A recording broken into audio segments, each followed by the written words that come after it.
Good evening and welcome to our first live select board meeting in Bennington in a year and a half, maybe. This is Monday, June 28th, and I'm Jeannie Jenkins, chair of this board, and I'm going to have ask board members to introduce themselves, starting with Jean Connor, who is on the phone. Did you hear it, Jean? Would you introduce yourself, please? Yeah, I can hear, but it's really hard. Okay, So, that's Jean Connor. Hi, this is Sarah Perrin. hi, Bruce Lee Clark here. Good evening, Tom Haley. Great, and we also have with us tonight Stu Hurd, town manager, and Nancy Lively taking minutes. And, and to help us get back to, in this transition back to in-person meetings, I want to remind everyone, if you're not fully vaccinated, please wear a mask. If you are unable to wear a mask, please separate yourself even more than the chairs are separated so that you protect yourself and others. Also, there are wipes in the room. We have a microphone so people can speak during public comment if they would like. There are wipes there so you can wipe down the microphone before you speak. For those who were less comfortable coming to the meeting tonight but would like to be able to comment, we do have a way for you to call in. It is on the agenda. The dial-in number is 1-646-558-8656, and then enter the webinar ID of 894-4878-2346. And you will need to press *9 to raise your hand, and then press *6 to unmute when we request that you unmute. First order of business is to revise the agenda. We are removing the Better Bennington Corporation presentation from this agenda, and it will be on our July 12th agenda is what is anticipated. Do I have a motion to? So move. Okay, Second. thank you. All in favor, please say aye. Aye. Aye. All right. Aye. Thank you, Jean. Any opposed? Any abstentions? All right, great. All right. So then let's move on to first order of business, which is to read the vision statement. Since Jean is on speakerphone, I'm gonna read it tonight. The town's vision is as follows. Bennington is a welcoming, engaged, inclusive, and resilient community where everyone, regardless of identity, shares in our vitality and benefits from an outstanding quality of life. Thank you. So our next order of business is the consent agenda. If everyone has seen the consent agenda, which includes the minutes of June 14th, liquor license and the warrants, if you have any questions that you've not already talked to Stu about, or if you have any corrections for Nancy, now would be a time to do it. But before we do that, could I have a motion for the purposes of discussion? Move their adoption. Excellent. And a second? Second. Thank you. Any discussion? None? I have a correction on the minute. Go ahead, Jean. Page 8, line 268. I think there's a word missing. It should be not get it done fast.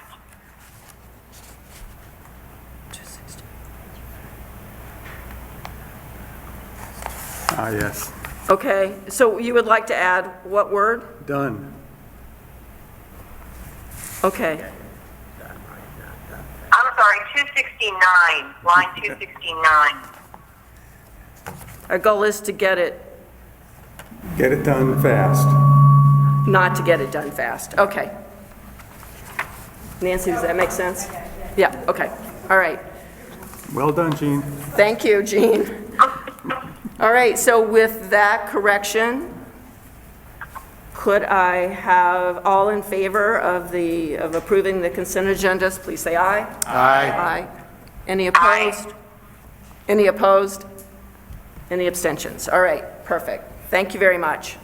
All right, next on our agenda tonight is public comment.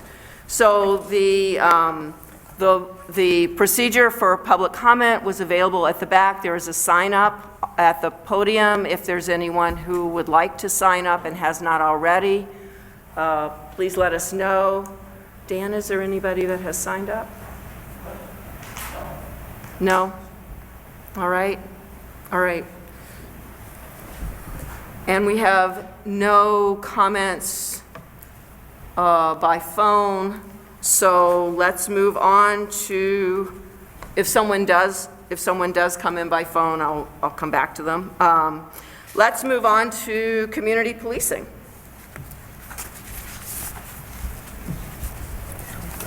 And the two things that we have to do are, one, second reading of creating and maintaining collaborative partnerships, and then just an update on the question of the NACOL presentation and how that will happen.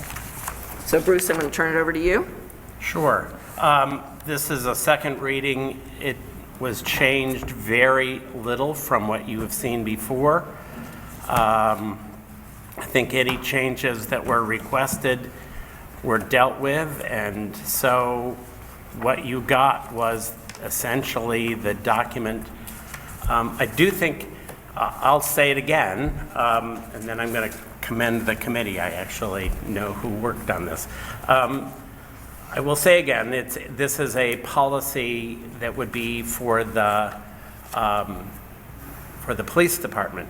So it's very important that while it's true that potential partners would be important about this, this is not a policy for them. We can't make policies for other organizations.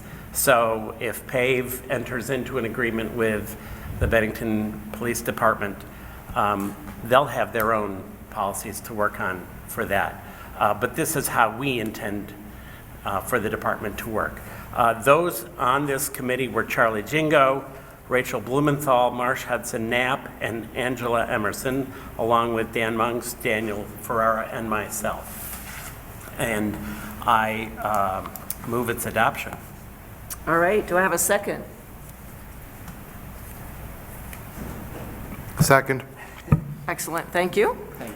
All right, so all in favor of adoption of the collaborative partnerships policy, please say aye. Aye. Aye. All those, Aye. thank you. All those opposed, say nay. Any abstentions? Nope, okay, great. That's wonderful. So we have two more policies in this batch, correct? Yes, we have fraternization and nepotism, and then the, sure. Code of conduct. Thank you, Code of Conduct. I just drew a blank. Yep. Code of Conduct, I'm just looking at it this afternoon, so Great, okay. So hopefully we'll have one of those. hopefully will coming up Okay. soon. Okay, excellent. All right, and so then the only other thing under community policing for this evening was, we had a question of whether the NACOL presentation could be in person, and it can be. So it's scheduled for Thursday, July 15th at 6 p.m. here in this fire facility in this room. And my understanding is CAT TV is available, and it will be... My understanding, yes. It will be filmed so that it can be reviewed later as well. And that will be obviously an open session. Okay, excellent. We are moving along. This is the promised meeting that doesn't take 3.5 hours. All right. Okay, next up is Care and Control of Animals Ordinance Amendment. About 2 years ago, we had, this board had to sit as the board to use this policy when we had a vicious pet situation, and we found that we needed more guidance than what this ordinance was giving us. And so Bruce took a stab at it, thank you very much, and added language that gave us more direction. It went to Rob Wilmington, who also had some suggestions, and has, as town council, okayed this ordinance for us. So it's an amendment to an existing ordinance, so I'm thinking we might be able just to have a motion and approve it tonight, rather than doing a two-meeting hearing, a first reading and a second reading. If anyone has any concerns about doing that, please let me know. Otherwise, I'd be looking for a motion to accept the amendments to this Just ordinance. if I could add? Yeah, With municipal ordinances adopted by the board, there is a 60-day appeal period. okay. So though you adopt this tonight as an amendment, it must then be published within 14 days, and people have 60 days to petition for a vote on the ordinance itself. Okay. Right. Okay, so, great, okay. So do I have a motion to accept? I'll move its Sorry. adoption in order to get the discussion going. All right, do I have a And I'll second? second that with the clarification that Stu just gave. Okay. Any discussion on this? Jeannie, I will. If you don't mind? Go ahead. Good. Just for clarification for everybody, the material, anything that is in italics was at the suggestion of our town attorney. It doesn't, most of what was there, and of course there are other deletions which will be dropped out of the ordinance when it gets adopted. He thought it was helpful, and I do too. I hadn't really thought about it, but he thought it would be very helpful to have references to the part of the Vermont statutes that deal with feral animals in particular, but also domestic pet and wolf hybrid and rabies. So those things, and anybody otherwise concerned about this can actually go to 20 VSA 3540 in that area of the statutes and find out more. They're available both online and at the library. The other place that I would at least draw all your attention to is really two things. One, the amendments are intending to set up a 4-level response. So it gives the select board, who has to be the trial body, more guidance as to what kinds of responses, and so it's not a all or nothing kind of event, that was one of the places where we felt it was particularly lacking. The other part is to clarify the procedures that we would use in a hearing. One of the things that I think we all need to remember, and as I don't know how many of you are pet owners, but those of us who are pet owners, is that when the select board is dealing with a complaint about a pet, they are dealing with, at the very least, property. And so the select board and the town needs to deal with this as a due process situation. So this is a place where we have to provide due process both to the complainant and to the respondent. And that's why I used other towns' work in this area just as a model for ourselves, and use some states' models where they use this 4-level process, which I think until we utilize it, we won't know exactly how helpful it is, and hopefully we won't utilize it anytime soon. But that's really the purpose behind this, really twofold. One, to give clearer understanding to what are the range of responses, and secondly, to clarify our role as basically a quasi-judicial hearing body in this instance. And I think it sets forth those practices fairly clearly. The only other place that I would say that Rob Wilmington asked us to think about, and this would be one of the places where your thoughts and advice, other than just my thoughts, would be helpful. We, in the ordinary ordinance, in the ordinary thing, we have a requirement that pets are confined. And a way they can be confined are several. They can be confined on a lead, which is how we do it, or within fences, or inside an electric fence. That's the normal, without any kind of complaints, that pets are within those things. And not running free unless they are under the command and control of their owner. That's already in our ordinance. The question then became, if we ask that the pet be placed under confinement, which in the instance we were talking about, we did. His question was, could an electronic fence suffice? And it was my thought, after talking with several people that I know who are pet owners and pet people who care for pets, is that the answer was no, that an electronic fence wouldn't suffice under those circumstances. So that's how it's written, and that's the change that Rob didn't have an opinion on which way it ought to be, but he thought it ought to be clear, and I agreed with that. So those sort of three things are what I wanted to bring to your attention. Thank you, Bruce. I think that's good. Does that spark any questions for right now, for anyone?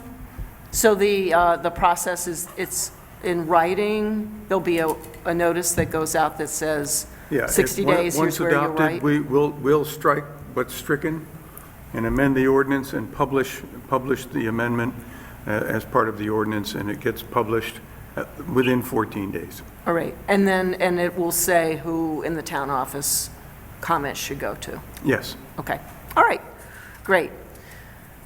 Any questions?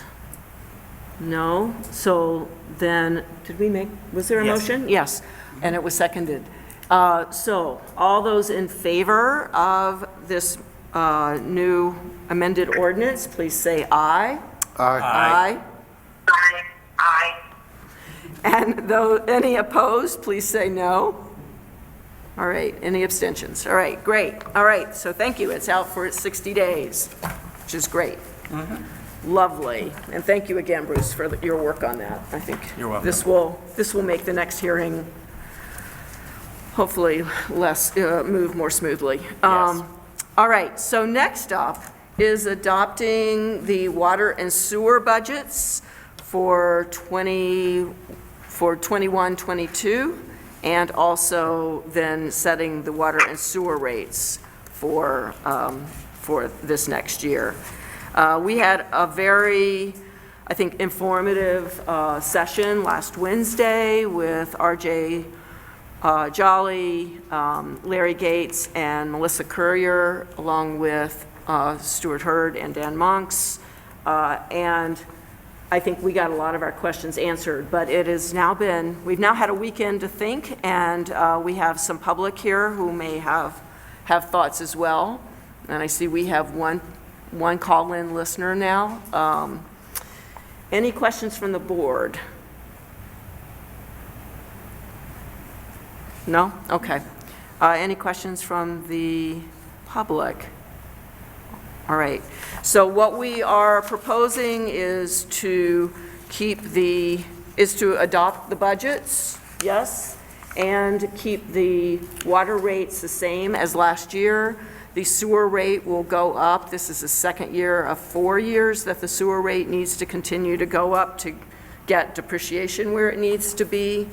So this is a little painful, but it also, it means a $12 per quarter increase on the sewer rates.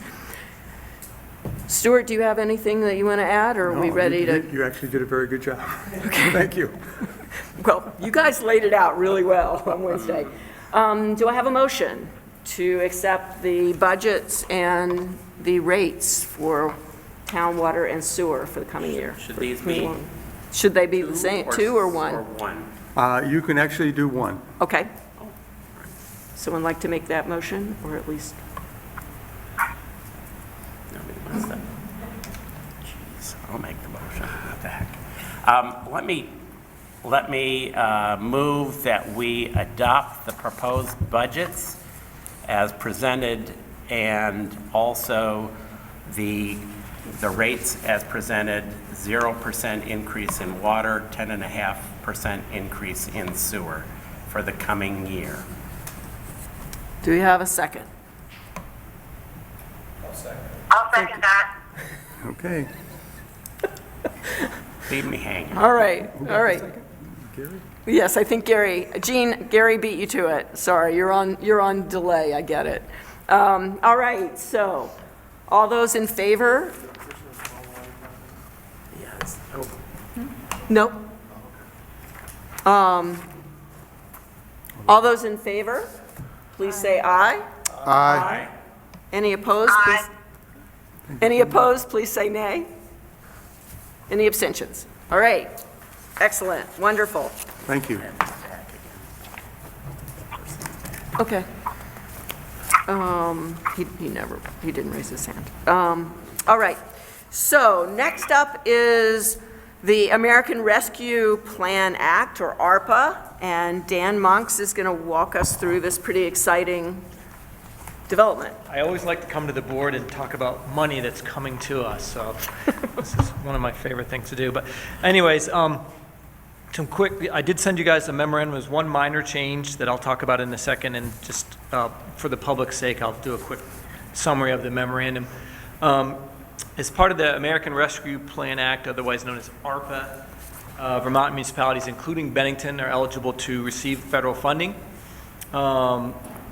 This funding will be distributed by the state, and let's see, we're eligible for this first round of funding. We expect more in the future, but for this round of funding, we expect to receive a total of $1.375 million, and it'll probably come to us in two payments, one in later this summer and one in the spring. Like I mentioned, we will probably receive more money. That money is technically earmarked for the county government, but since Vermont doesn't have county government, it will be distributed to the towns in some way, probably on a per capita basis, and that will be a significant amount of money, probably even more than that initial 1.375. But again, we don't know for sure yet, and that will be in the future. We'll probably have to go through a similar process when that money becomes available. So with regard to these funds, there are broad criteria outlined in the statute, federal statute, regarding what these funds may be spent on, but there are no final rules and guidance developed yet, so we'll have to wait and see exactly what these funds can be spent on. Like I said, we have a broad idea, but too early to tell exactly. What will happen in the future, likely, it's up to the select board, but likely you folks will have developed some sort of process to identify spending priorities, get public input, et cetera, for these funds and other ARPA funds that are due to the town. But again, we won't have to spend these for quite some time. They have to be obligated by December 31, 2024, but don't have to be spent till December 31, 2026. We have time. Seems like a lot of time, but time goes by quickly. So we will want to, once the guidance gets set, try to figure out how best to proceed to develop prioritization and how we might spend these funds. Staff is in some initial discussions with some folks that might facilitate that discussion, help us identify priorities, help us make sure that we are spending this money most efficiently. One of the things that the Vermont League of Cities and Towns warns against is there's going to be a lot of federal funding for a lot of different things. We want to make sure that we use our money for the things that aren't going to get funded by either state or federal money. So we're going to have to make sure that we know what the state and the federal government is going to be doing with regard to priorities as well. So it'll take a little time to put our plan together, but we'll make sure that that's done in a thoughtful manner. So there's one formal action you have to take tonight to make sure that we can access these funds, and that's to make a motion to accept the ARPA funds. And along with that, you'll have to agree to comply with all federal requirements. And then this is where the little change comes from the memorandum. There's a new person that needs to be appointed. So you need to appoint two folks. One is the authorized representative, and one is the contact person. And I'm recommending that you appoint Stuart as the authorized representative, since he's the CEO of the town, and that you identify Melissa Curry, our finance director, as the contact person, because she'll be doing all the reporting and all those sorts of things that accountants get to do with these kind of federal funds. So that's what we're looking for tonight, is a motion that accomplishes basically those four things, and then town staff can go about the business of accessing the web portal that the state has set up, so we can get those funds delivered to the town in a timely fashion. We have until, I think it's July 15th, to take that action, so it is very timely for us to act this evening. So any questions you have? I'm not an expert, just we're all learning this together, municipalities and the Vermont Leagues of Cities and Town, but lots more to come as the guidance is developed, and we'll certainly work with you folks to develop a thoughtful process on how to prioritize spending of these funds. Dan? But what means? Oh, well, like I said, the money they haven't identified or completed final guidance yet, but the purpose of it is to help the town recover from COVID-19 economic impacts, invest in the future to be more resilient going forward. But there's no specific guidance yet, which is why we're not making any decisions tonight about how we're going to spend it, just that we plan to accept the funds, and then we will be working with the stakeholders in the community to determine where we should prioritize the spending of those funds. Your elected representatives do. So Dan, do we have any sense of when the guidance is going to come down to help us Probably start having those conversations? Probably in the next 30 to 45 days we'll have. Okay. So it will definitely be on agendas. Yeah, this is not going to just happen with you guys coming to a meeting and saying this is how we're going to spend the money. Yeah. This is going to be a lot of process to make sure that we evaluate all priorities. I mean, this is really exciting that we're given the time to actually think about it and see what we can best use these funds for, as opposed to other funds that we already have. That was a clear message from the Vermont League of Cities and Towns, which has received funding from the state to help municipalities develop their plans for how to spend this, is number one right now, patience. Watch what's happening, see where the other monies are being spent, make sure you leverage your funds to the greatest extent possible, because last thing you want to do is spend your money on something that federal funds are going to pay for, and then you don't have money to spend on something else that isn't going to get federal funds. So we just need to be careful and make sure that we coordinate our efforts with our state and federal partners. Excellent. Yeah. Thank you. Guys, if you want to speak, I think we probably want you to come up, because Cat TV can't hear you unless you come up and ask your question. They can hear you. Yeah. Nancy White, Bennington. Did you say money to other towns will be coming to Bennington? Okay. So no, every town in Vermont, well, every town basically in the country is getting federal funds sent to them if they accept them. And then the way it's set up in most states is then there's additional funding that goes to counties, county government. We don't really have county government. We do have the county court system and the sheriff's department, but that's basically it. The way Vermont's working with the federal government to determine how they can distribute those funds directly to the towns as opposed to a county that really doesn't exist. And that money will most likely be distributed on a per capita basis. So, obviously Burlington's going to get much more than Bennington, but we'll get much more than Woodford. It'll be based on population, most likely. Again, none of us get to make those decisions, but that's the state's intention, assuming the federal government goes along with it. Great. Questions? New board, any questions? Yes, Gary. So, Dan, do you have a general idea of what some of the things that you're thinking about Well, that you it know, might be used for? I can tell you broad categories in that, at least from the staff's perspective, what we'd like to do is invest in long-term, things that would give long-term return. In other words, you know, payment to, a one-time payment that is spent and then doesn't have any future benefit probably isn't the thing we're going to recommend. But again, it's up to you folks. But for, you know, things like infrastructure probably makes a lot of sense. You know, those sorts of things. But again, we don't have a broad discretion on what we can spend it on. There's 4 broad categories, and you know, we have to live within those categories and with the guidance that this federal government comes up with. So tonight really is not really about how we're going to spend the money, but whether or not we're going to accept it and doing the formalities to get the money into the town's coffers so we can then make those decisions. And how long before you think we're going to know what the guidelines are?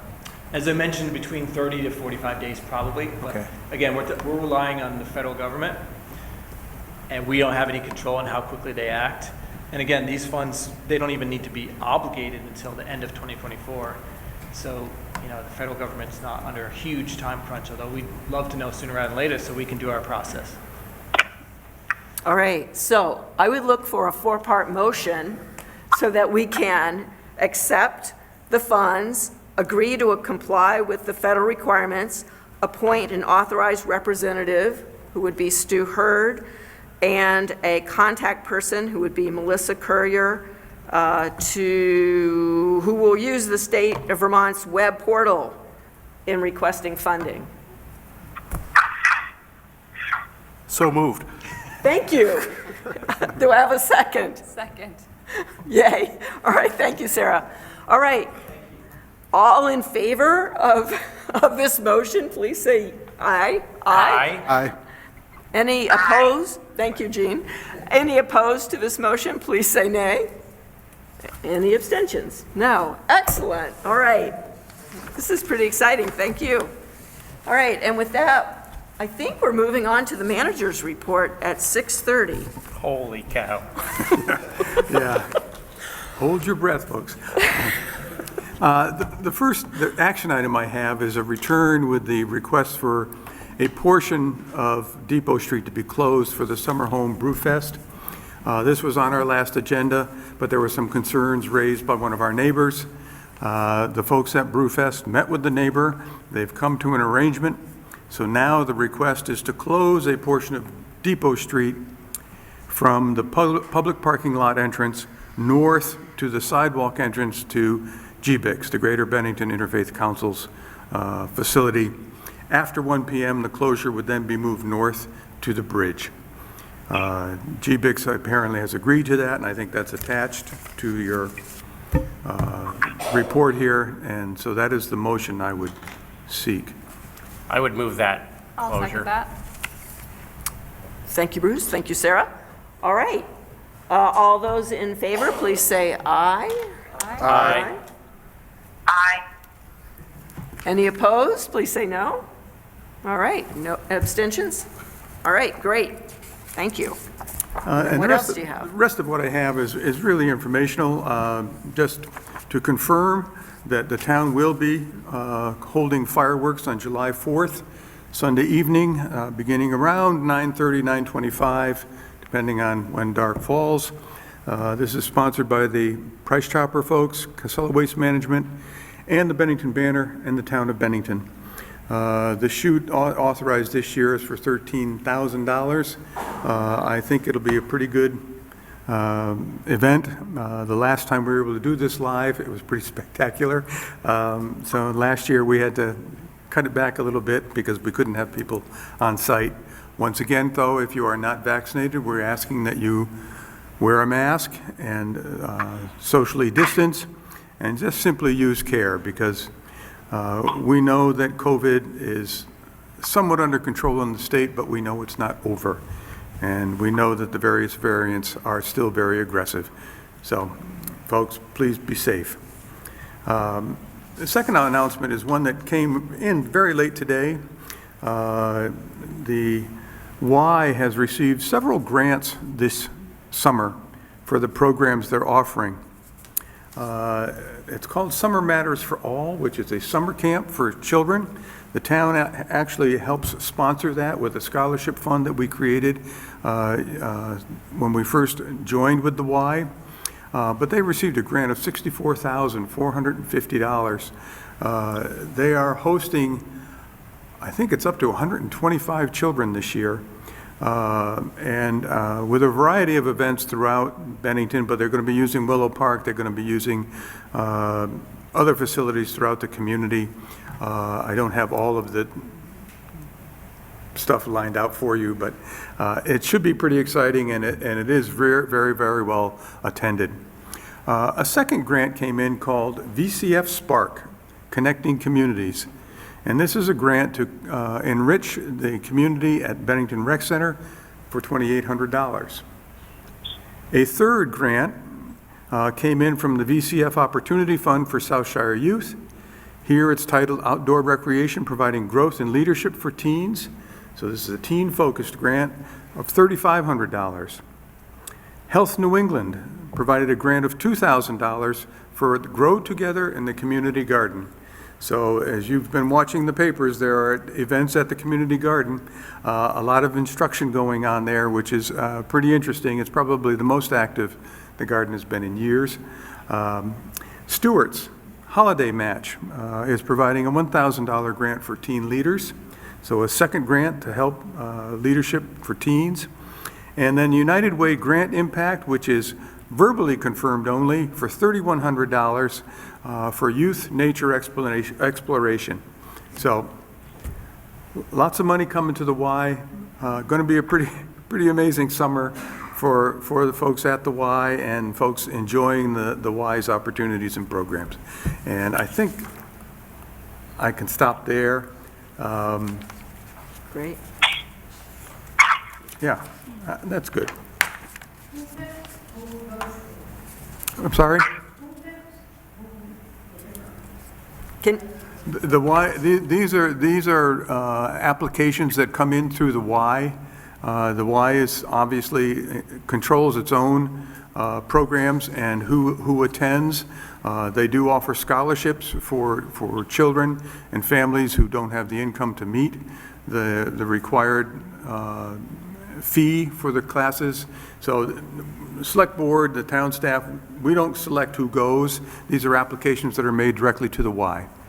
So this is one of the benefits of having the YMCA manage the recreation center, is that they also manage the summer camp program, which used to be very, very small. Literally, yeah, maybe a couple handfuls of kids. And so they have grown that summer camp, and I think, what this shows is that they are really intent on continuing to provide the best summer experience possible for youth in Bennington, which is just really wonderful. So we should all thank them.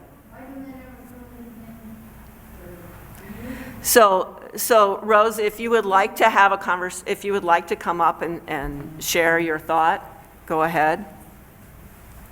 Well, it just seems like there's nothing that they have that benefits seniors. So that's we should look at senior programming. So that's a very good comment, and we will make sure that programming for seniors is on an agenda in the very near future, because I think that is a very good comment. So thank you. We've been asking for a while. So thank you. So Rose, this is not public comment time. No, So I'm just. does it relate to the manager's report?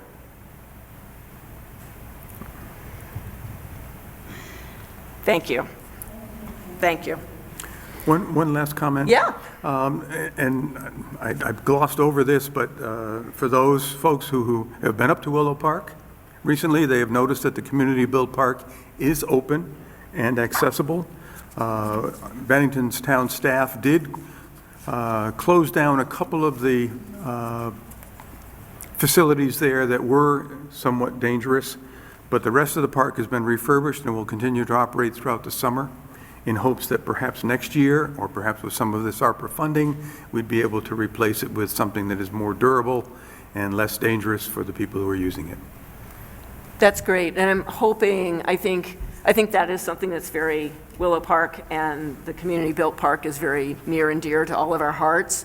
Hopefully, staff will be coming in with some kind of timeline recommendations for how the Yes. community can have input. Well, the and sort of a comment that timeline. Mark Sawyer, who is our Deputy Facilities Director, made is that he would like to actually design something that the kids really want.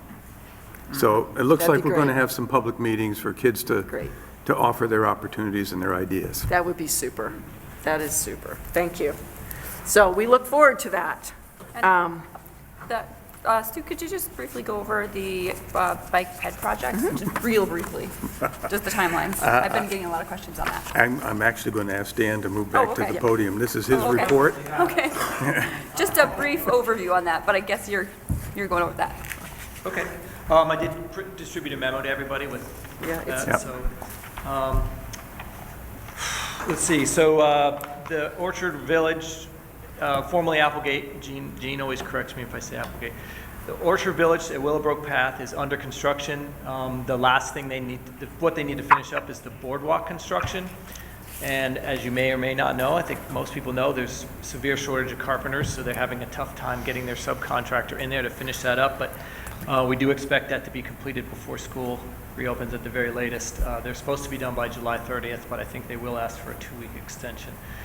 Ninja Trail, we're looking at finishing up, getting permits and finishing up the design within the next year or so. We hope to have, optimistically hoping to begin construction in 2022, although I will have to say that is optimistic, but we're really hoping that we can get through that. That all depends on how long it takes the state of Vermont to issue the permits that we need for the project.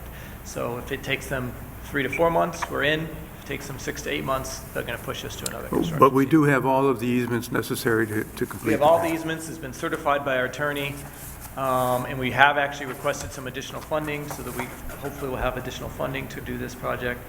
But that's where we are right now.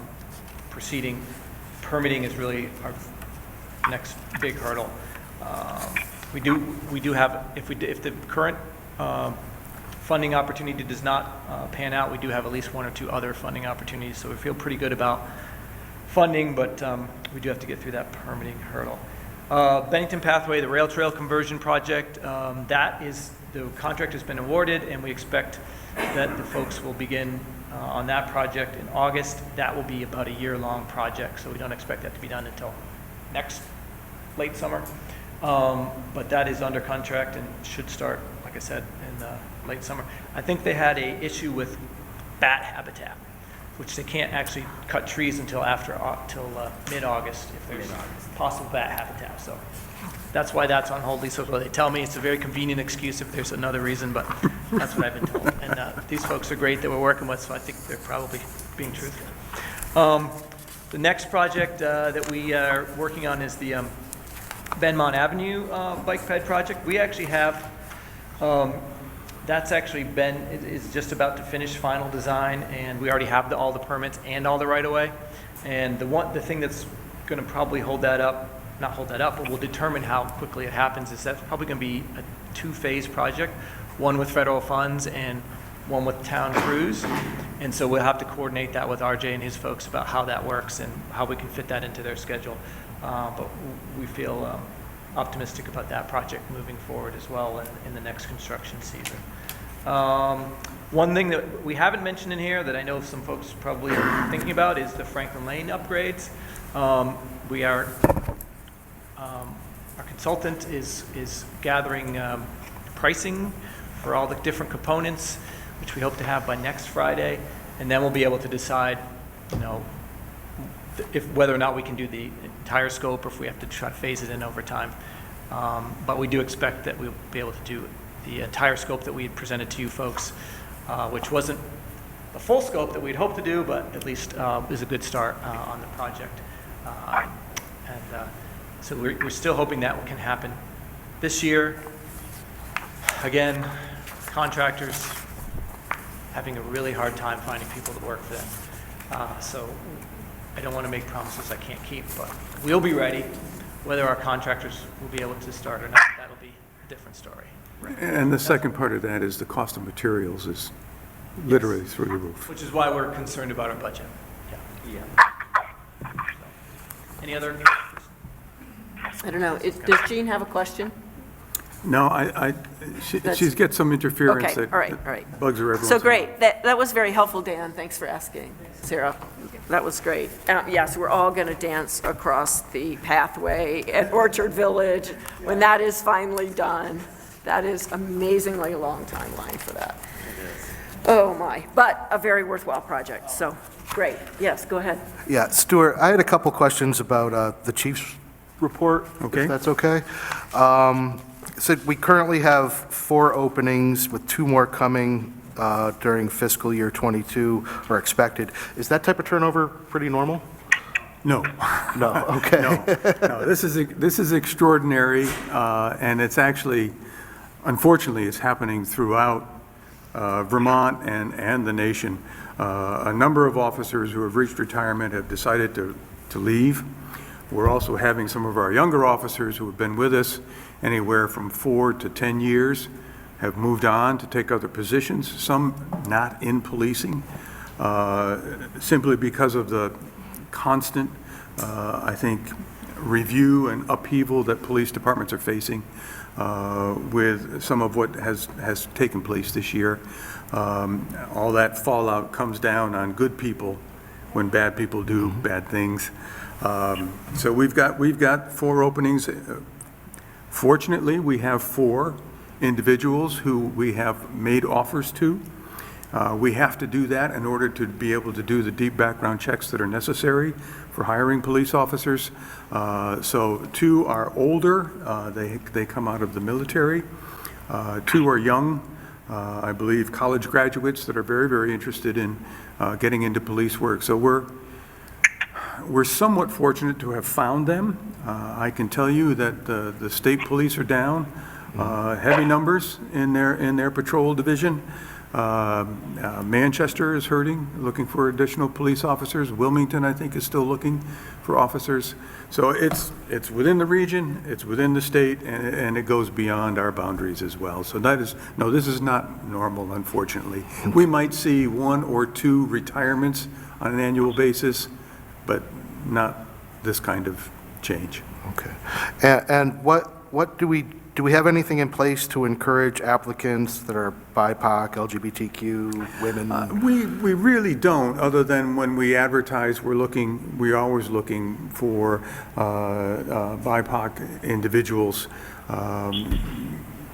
Southern Vermont College was actually very good for us to be able to try to recruit certainly people of color to our force. Unfortunately, we were not able to do it when Southern Vermont College existed.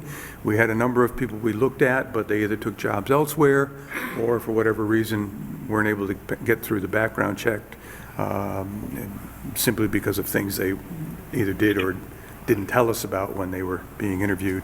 But that's true with all applicants, please. So yes, we are looking. We're very hopeful. I know that there's new stuff out there that we should be taking a look at that might be able to draw more attention to Bennington for people of color. But we haven't implemented any of that at the present time. Great questions. Thank you.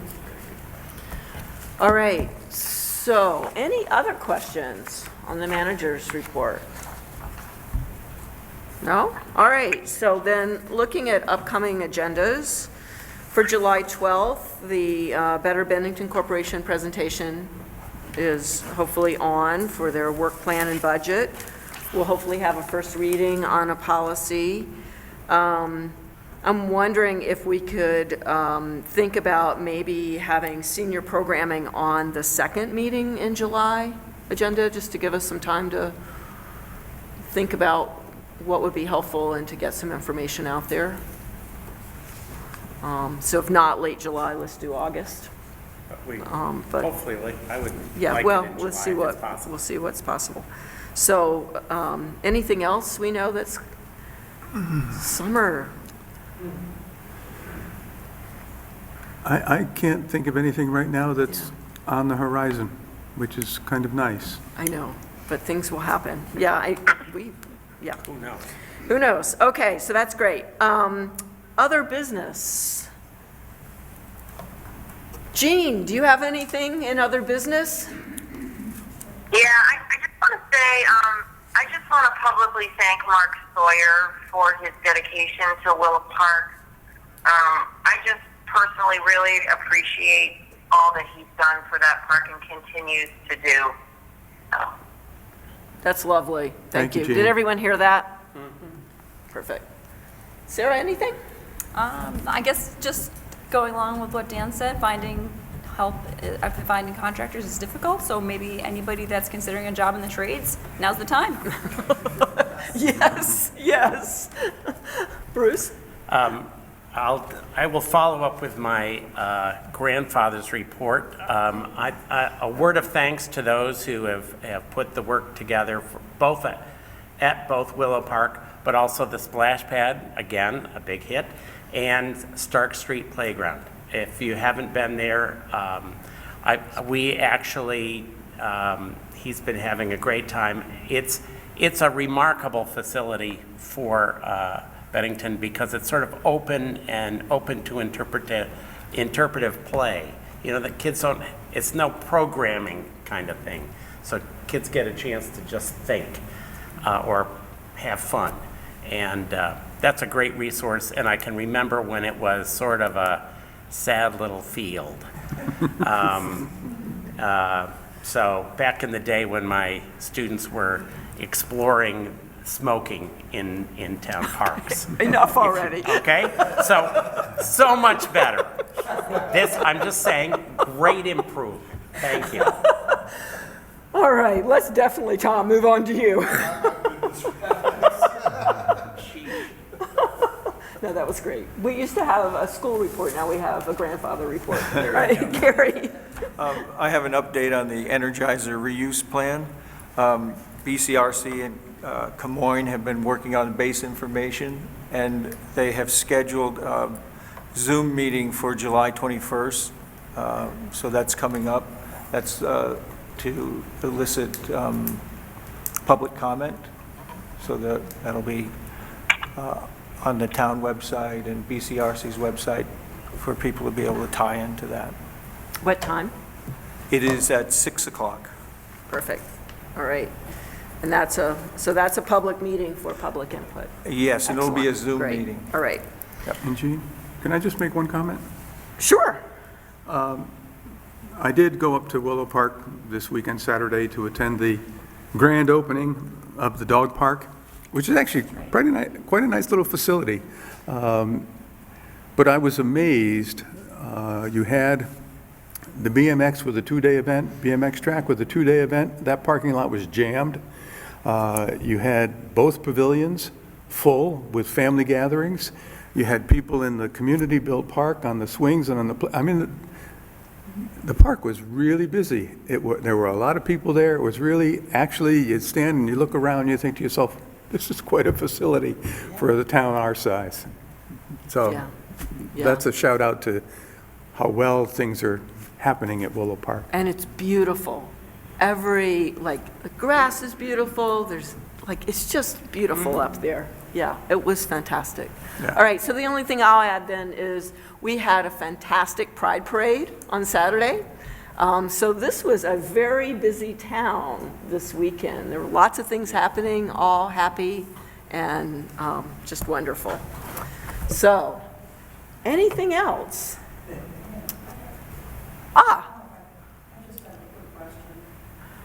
Well, it's sort of passed. Oh, it is. Oh, please, go up. Yes, please, Nancy. Why won't the meeting be here at the firehouse? And how are neighbors being contacted? Because I don't know of any neighbor, property homeowner who's been contacted for their information about Energizer. I can't tell you why it's not here, I can't. but we can reach out to Bill Colvin.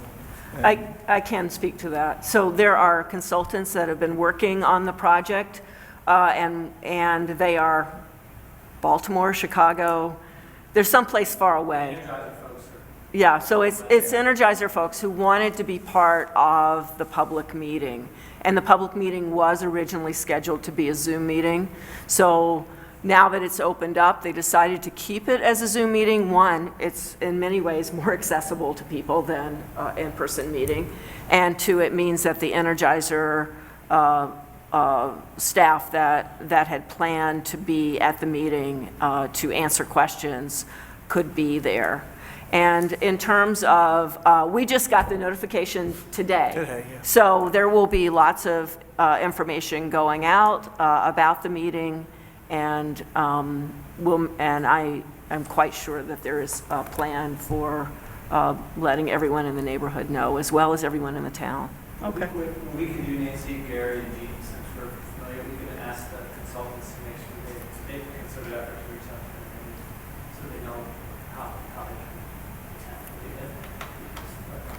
attend. Okay, because I've had people calling me, I guess there was an article in the paper last month, and two neighbors said, what do you mean talk to the neighbors? They didn't know anything about it, nobody's been contacted, and the neighbors... So Nancy, this is the meeting to talk with the community. So the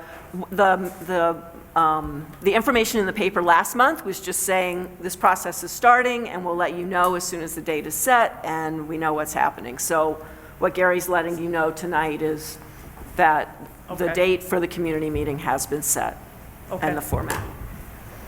Yeah, so we do want as many people as possible to be here. Maybe we have to move the fire trucks and be downstairs. I don't know. We'll see how many people are interested in coming. Yikes. Okay, so, Well, it'll be on Zoom. oh, it'll be on Zoom, right, we don't need to, boy, that was quick. All right, with that, do I have a motion to Motion to adjourn. Thank you, Sarah. Do I have a second? Second. Thank you, Gary. All right, all in favor, please say aye. Aye. Aye. There you go, Thank Gene. you, all right, we're unanimous.